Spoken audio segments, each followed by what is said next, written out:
আমরা স্বাধীন জাতি, আমাদের আছে বিজয়ের রক্তিম ইতিহাস। সেই ৭১ থেকে ২৪ পর্যন্ত আমরা স্বাধীনতার জন্য লড়াই করে ঝরিয়েছি শরীরের রক্ত, ঘাম, অশ্রু, বলি দিয়েছি শত সহস্র প্রাণ। কত বিপ্লবী বন্ধুর রক্তে রাঙা বন্দিশালার ওই শিকল ভাঙা, কত প্রাণ হলো বলিদান, লেখা আছে অশ্রু জলে।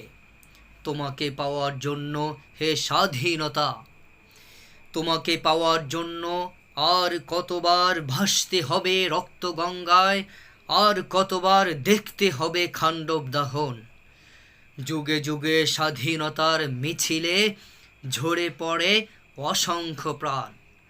আবু সাঈদ, মুগ্ধ, ইয়ামিন আর রাফিদের মতো অসংখ্য ছেলেরা বুক পেতে দেয় ফ্যাসিবাদের গোলা বারুদের সামনে।